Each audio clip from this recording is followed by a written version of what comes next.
Hi friends, welcome to my magical hands. இன்றைக்கி நம்ம சேனலில் கோதுமை மாவை யூஸ் பண்ணி எப்படி கடாயில் பாவ் பன் செய்கிறதுன்றது தாங்க பார்க்க போகிறோம். வாங்க வீடியோக்குள்ளே போகலாம். கோதுமை பாவ் பன் செய்வதற்கு தேவையான பொருட்கள்: கோதுமை மாவு 2 கப், பால் 1 கப், உப்பு அரை டீஸ்பூன், சர்க்கரை 1 teaspoon, try instant east 1 teaspoon, எண்ணெய் 1/4 கப், வெண்ணெய் 2 இன்ச் க்யூப். முதல்ல காய்ச்சி வெதுவெதுப்பாக இருக்க பாலில் இந்த சர்க்கரையை கலந்துக்கலாம். இந்த சர்க்கரை நல்லா ஃபுல்லாக கரைஞ்ச உடனே நம்ம அந்த ஈஸ்ட்டை ஆட் பண்ண போகிறோம். நான் எடுத்துருக்கிறது ட்ரை இன்ஸ்டன்ட் ஈஸ்ட்டு. ஸோ அதுக்கு இந்த சர்க்கரை கண்டிப்பாக வேணுங்க. சர்க்கரை கலந்தால் மட்டும்தான் இந்த ஈஸ்ட்டு நுரைச்சி வரும். அப்போ தான் மாவு நமக்கு பொங்கி வரும். அதுக்கு முதல்ல சர்க்கரை நல்லா கரைச்சிக்கலாம். பால் கண்டிப்பாக வெதுவெதுப்பாக தாங்க இருக்கணும். ரொம்ப சூடாகவும் இருக்கக்கூடாது, ரொம்ப ஆறி போய் சில்லுன்னு இருக்கக்கூடாது. இப்போ நம்ம அந்த ஈஸ்ட்டை ஆட் பண்ணிடலாம். ஆட் பண்ணி அந்த ஈஸ்ட்டு நல்லா பாலில் கரையிற மாதிரி கரைச்சி விட்டுக்கலாம். அங்கங்கே கட்டி இல்லாமல் கரைச்சிக்கலாம். அடுத்து நம்ம அந்த பாலில் கரைச்ச ஈஸ்ட்டை நல்லா நுரைக்க வைக்கணும். அதுக்காக இதை மூடி போட்டு ஒரு 15 நிமிஷம் வச்சுருங்க. ஒரு சிலரோட டெம்பரேச்சருக்கு ஏற்ற மாதிரி இது மாறும். அடுத்து ஒரு பாத்திரத்தில் நம்ம எடுத்து வச்சுருக்க கோதுமை மாவை எடுத்துக்கலாம். இது ஃபுல்லாக கோதுமை மாவு தாங்க, மைதா மாவு கிடையாது. இதில் உப்பு ஆட் பண்ணிக்கலாம். இப்போது நம்ம அந்த நுரைச்சிருக்க ஈஸ்ட்டு கலந்து வச்ச பாலை கொஞ்சம் கொஞ்சமாக ஊற்றி பிணைஞ்சிக்கலாம். ஈஸ்ட்டு கலந்து வச்ச பாலை கொஞ்சம் கொஞ்சமாக ஊற்றி பிணைஞ்சிக்கணும். மொத்தமாக ஊற்றிடாதீங்க, ஏன்னா மாவோட எல்லா பக்கத்துலேயும் அந்த ஈஸ்ட் படணும். அதனால் கொஞ்சம் கொஞ்சமாக ஊற்றி பிணைஞ்சிங்கன்னா உங்களுக்கு சரியாக வரும். அந்த பாலுக்கு மேலே உங்களுக்கு தண்ணி தேவைப்பட்டதுன்னா கொஞ்சம் தண்ணி சேர்த்துக்கலாம். ஸோ இந்த பால் ஃபுல்லாக மிக்ஸ் பண்ணி முடித்ததுக்கப்புறம் தண்ணி சேருங்க.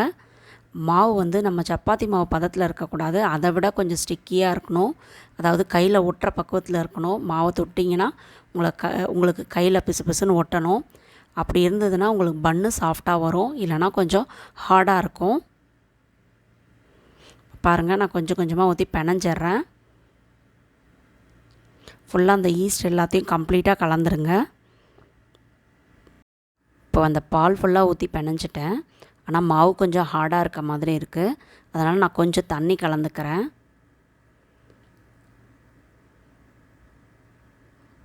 இப்போ சப்பாத்தி மாவு பதத்தில் இருக்குது, அதனால் நான் தண்ணி கலந்துருக்கேன். கொஞ்சம் உங்களுக்கு மாவு லூஸாக இருக்கும், அதே போல் ஒட்டும் மாவு பிசு பிசுன்னு. அந்த ஸ்டேஜ் தான் இருக்கணும் உங்களுக்கு. உங்களுக்கு அந்த ஸ்டேஜ் வர வரைக்கும் நீங்கள் தண்ணி சேர்த்துக்கலாம். பாருங்கள், மாவு பிணைஞ்சாச்சு. இது கொஞ்சம் ஸ்டிக்கியாக இருக்கணும், கையில் ஒட்டணும். சப்பாத்தி மாவை விட கொஞ்சம் லூஸாக இருக்கணும். இந்த ஸ்டேஜில் இதில் கொஞ்சமாக எண்ணெய் சேர்த்துக்கலாம். ஒரு அரை டேபிள் ஸ்பூன் அளவுக்கு சேர்த்துக்கோங்க, போதும். அடுத்து நம்ம பிணைஞ்சு வச்சுருக்க மாவை கிச்சன் ஸ்லாப்பில் கொஞ்சமாக எண்ணெய் ஊற்றி அதை நல்லா பிணைஞ்சு எடுத்துக்க போகிறோம். இதை நல்லா ஸ்ட்ரெச் அண்ட் ஃபோல்டு மெத்தட்னு சொல்லுவாங்க இல்லையா, இந்த மாதிரி நல்லா இழுத்து பிணையணும். இந்த மாதிரி ஒரு 15 நிமிஷம் பிணைஞ்சிங்கன்னா தான் இதில் இருக்க க்ளூட்டன் ஃபார்ம் ஆகி உங்களுக்கு நல்லா சாஃப்டாக வரும் பன்னு. இப்போ பாருங்கள், உங்களுக்கு பார்த்தாலே தெரியும், உள்ளே ஒரு மாதிரி எலாஸ்டிக் மாதிரி வரும். இந்த மாதிரி வந்தால் தான் பன்னு நல்லா சாஃப்டாக வரும். ஸ்ட்ரெச் அண்ட் ஃபோல்டு மெத்தட்னா ஒன்றும் இல்லைங்க, நம்ம இழுத்து இழுத்து துணி துவைக்கிற மாதிரி அந்த மாவை நல்லா இழுத்து பிணையணும்.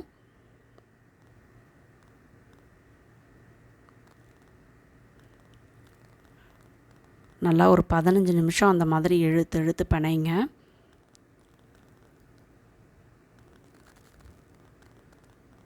இருபது நிமிஷம் நல்லா இழுத்து பிணைஞ்ச மாவை ஒரு பாத்திரத்தில் வச்சு மேலே லைட்டாக தண்ணி தடவிக்கோங்க.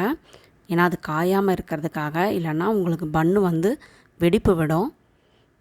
மேலே லைட்டாக தண்ணி தடவி வைங்க. இப்போ இதை ஒரு பிளாஸ்டிக் கவர் வச்சு ரேப் பண்ண போகிறோம். அப்படி பிளாஸ்டிக் கவர் இல்லாதவங்க நீங்கள் ஈர துணியை போட்டு கூட ரேப் பண்ணிக்கலாம். இல்லை ஈர துணியை போட்டுட்டு அதுக்கு மேலே ஒரு தட்டை வச்சு மூடிடுங்க. இது எதுக்காக பண்ணுறோன்னா, இதை 1 மணி நேரம் இப்போ நம்ம வந்து இந்த மாவை பொங்க விட போகிறோம். நம்ம ஈஸ்ட்டு கலந்துருக்கோம் இல்லையா, அது ஆக்டிவேட் ஆகிறதுக்கு டைம் எடுத்துக்கும். எனக்கு வந்து நான் 1 மணி நேரம் வச்சுருந்தாங்க. மோஸ்ட்லி 3/4 மணி நேரமாச்சும் ஆகும்.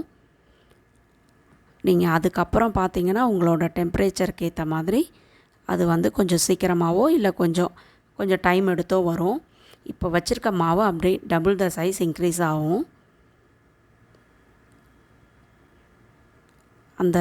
அது வரைக்கும் நீங்கள் வந்து அதை ரேப் பண்ணி எடுத்து வச்சுருங்க.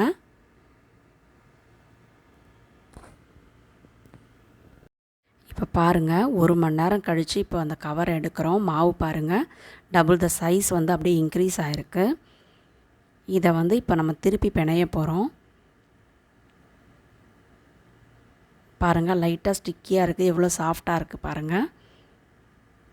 இப்போ அந்த மாவை எடுத்து இந்த மாதிரி நல்லா ஸ்லாபில் வச்சு நல்லா தட்டிக்கலாம். நீங்கள் வந்து சப்பாத்தி கட்டையை வச்சு கூட கொஞ்சம் அடிக்கலாம். ரொம்ப ஃபாஸ்ட்டாக தேவையில்லை, கொஞ்சம் லைட்டாக. நம்ம ஹேண்ட் ஃபோர்ஸே போதும். அதுக்கப்புறம் கொஞ்சம் நேரம் நல்லா பிணைஞ்சிக்கணும். ஒரு 5லேருந்து ஒரு 10 நிமிஷம். நீங்கள் எவ்வளோக்கு எவ்வளோ பிணையிறீங்களோ உங்களுக்கு அவ்வளோக்கு அவ்வளோ சாஃப்டாக இருக்குங்க அந்த பன்னு. அதுக்காக தான் நம்ம இந்த மாதிரி பிணையிறது.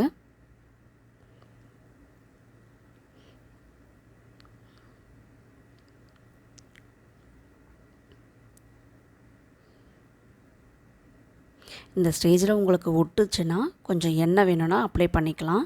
இப்போ நான் கையில் மட்டும் எண்ணெய் அப்ளை பண்ணிவிட்டு நான் பிணைய ஆரம்பிச்சிட்டேன். மாவை வந்து ஒரு 10 நிமிஷம் நல்லா பிணைஞ்சதுக்கப்புறம் இந்த மாதிரி ஷேப்பில் நல்லா நீல வாக்கில் உருட்டி எடுத்துக்கலாம். இப்படி உருட்டிட்டு இப்போ இதை வந்து நம்ம ஈக்குவல் சைஸாக நம்ம கட் பண்ண போகிறோம்.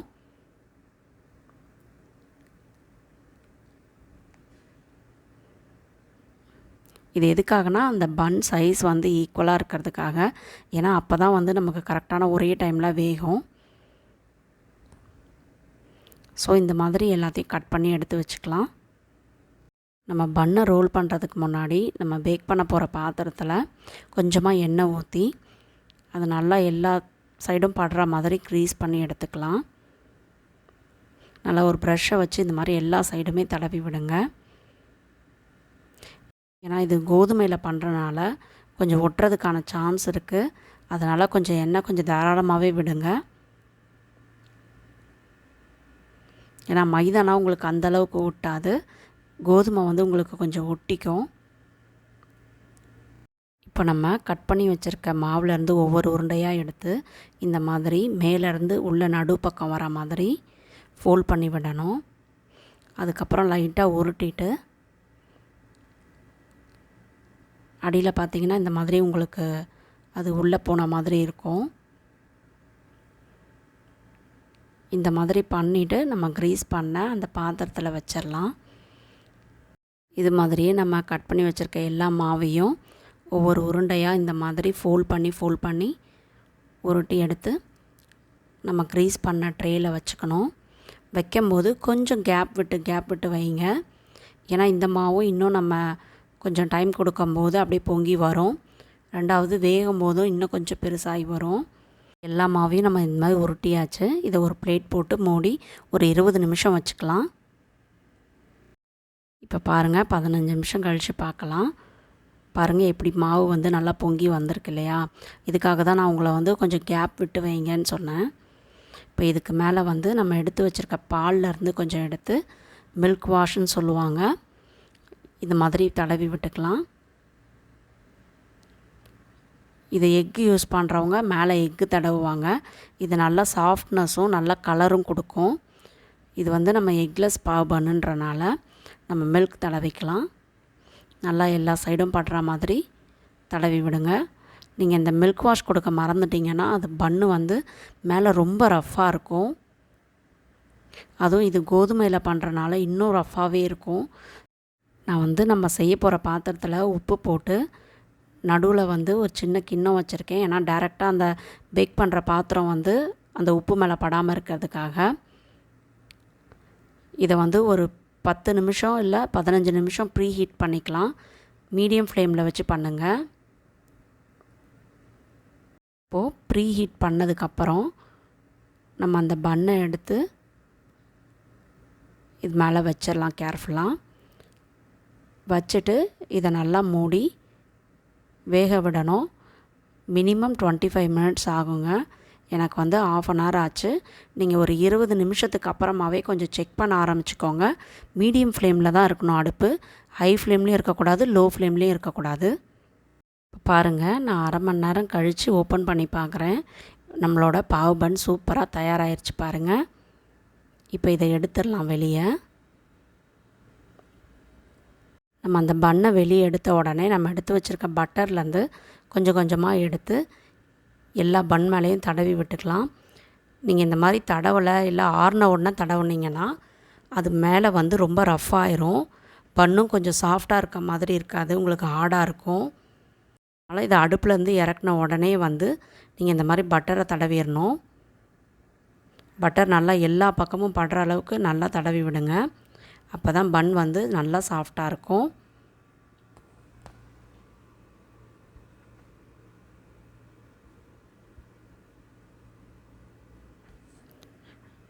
அது வந்து நல்லா தடவுனதுக்கப்புறம் ஒரு 15 நிமிஷம் ஒரு பிளேட் போட்டு மூடி வச்சுருங்க. இப்போ பாருங்கள், 15 நிமிஷம் கழித்து இப்போ ஓப்பன் பண்ணி பார்க்கலாம். பாருங்கள், நம்மளோட பன்னு எவ்வளோ சாஃப்டாக இருக்குது. அந்த நம்ம தடவின பட்டர் எல்லாமே அப்சர்வ் ஆகிடுச்சு. பன்னு எல்லாமே அந்த பட்டரை அப்சர்வ் பண்ணி நல்லா சாஃப்ட் ஆகிடுச்சு. இப்போ எடுத்து கட் பண்ணி காமிக்கிறேன் பாருங்கள். இது உங்களுக்கு மைதா மாவு அளவுக்கு ரொம்ப ஃப்ளஃபியாக சாஃப்டாக இருக்காது, பட் டேஸ்ட் ரொம்ப நல்லா இருக்குங்க. ஒன்றும் நம்ம மைதாவில் சாப்பிட்றோம் வீட்டில் சாப்பிட்றோம் அந்த இதே டிஃப்ரென்ஸே இல்லை. இது கொஞ்சம் ஹார்டாக இருக்கும், அந்தளவுக்கு சாஃப்ட்னஸ் இருக்காது. பட் இது ரொம்ப டேஸ்ட்டாக இருக்குது. பாருங்கள், உள்ளே நல்லா எப்படி வெந்திருக்கு பாருங்கள். என்ன ஃப்ரெண்ட்ஸ், இந்த ஹெல்த்தியான பாவ் பன்னு செஞ்சு சாப்பிட ரெடி ஆகிட்டிங்களா? இந்த வீடியோ உங்கள் எல்லாருக்கும் பிடிச்சிருக்குன்னு நினைக்கிறேன். இந்த வீடியோ உங்கள் எல்லாருக்கும் பிடிச்சிருந்தா இந்த வீடியோவை லைக் பண்ணுங்கள், ஷேர் பண்ணுங்கள், மை மேஜிக்கல் ஹேண்ட்ஸை சப்ஸ்கிரைப் பண்ணுங்கள், பக்கத்தில் இருக்க பெல் ஐக்கானையும் அழுத்திடுங்க.